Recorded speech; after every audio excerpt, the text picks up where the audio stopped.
Agora vamos saber o que funcionou e o que foi considerado um tropeço pela campanha do presidente Jair Bolsonaro nessas eleições. Começamos pelos pontos positivos. Leandro Rezende, temos protagonismo dos governadores nesse ponto, bem positivo, né? A avaliação que eu colhi é de que a campanha conseguiu gerar gerar fatos novos ali no começo do segundo turno, né? Sobretudo mostrando que o presidente não era politicamente isolado. Ele começou a receber em Brasília, começou a dar várias declarações recebendo apoios de governadores, e o que colou para a campanha do presidente Jair Bolsonaro, que eles avaliaram como positivo, é o fato de a política de hoje estar com o Bolsonaro, palavras de um integrante do PL, e a política do passado estar com o ex-presidente Lula. Além disso, algo que foi muito celebrado foi um resultado expressivo que o PL, partido do presidente, teve no Congresso Nacional, né, nas eleições para o Legislativo. Só para destacar um dado, se tornou a maior bancada do Senado. Nesse sentido, eles avaliam que isso também gerou um outro fato, que é o presidente poder dizer que num segundo mandato ele teria maioria mais confortável para aprovar projetos que não conseguiu por conta de ter dificuldade justamente no Senado. Então, esses fatos novos, né, resultado direto do que aconteceu no primeiro turno, foram bastante celebrados pela campanha do presidente nessa reta final.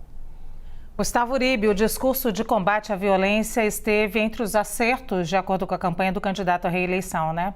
E ajudou a eleger Cláudio Castro no primeiro turno no Rio de Janeiro e colocar Tarcísio de Freitas na vantagem no primeiro turno em São Paulo. Foi um discurso que já é uma bandeira de Jair Bolsonaro, mas que conseguiu trazer eleitores tanto em São Paulo como no Rio de Janeiro, primeiro e terceiro maiores colégios eleitorais do país. É importante porque dialoga mais com a classe média. Você tinha uma preocupação maior com a pandemia do coronavírus. Com o arrefecimento da pandemia, a questão da violência surgiu como a segunda maior preocupação nestes grandes centros urbanos. E Jair Bolsonaro soube dialogar melhor com esse assunto. Primeiro, com a redução da maioridade penal, de 18 para 16 anos. Pesquisas internas do PL apontam que mais de 80% da população é favorável a essa pauta. E segundo, a tentativa de vinculação do crime organizado com Luiz Inácio Lula da Silva. Isso foi visto como uma estratégia positiva de Jair Bolsonaro no sentido de aumentar a rejeição ao petismo.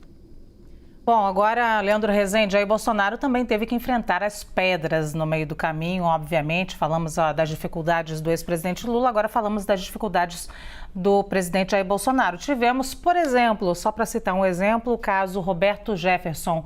O que a campanha falou para você, hein?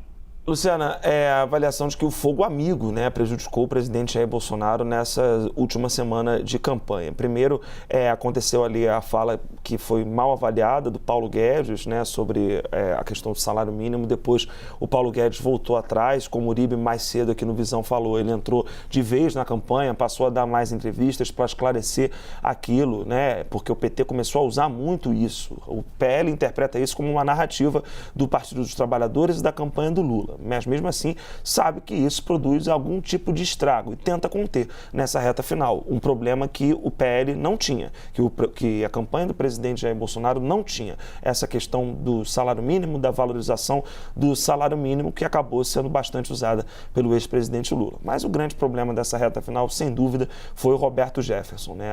A ação dele de disparar 50 tiros de fuzil contra policiais federais, justamente uma das bandeiras do presidente, a defesa e a valorização do policial, né? Depois toda a descoordenação que aconteceu ali nas redes bolsonaristas, tudo isso foi interpretado como um grande problema do segundo turno. Gustavo Uribe, como é que o QG do presidente avalia as falas sobre política econômica consideradas, é claro, infelizes, vamos dizer assim? Fogo amigo, como Leandro Rezende disse, há uma frase na campanha de Jair Bolsonaro que o principal adversário de Jair Bolsonaro é Jair Bolsonaro. Frases desastradas, aliados dizendo coisas que depois não se confirmam, que acabam dando punição para os adversários. E foi justamente o que aconteceu. O ministro da Economia dizendo uma coisa, o presidente Jair Bolsonaro dizendo outra e aliados falando uma terceira. Isso atrapalhou, isso deu munição para os adversários e isso vai ser muito explorado no debate de amanhã pelo PT, no debate da TV Globo.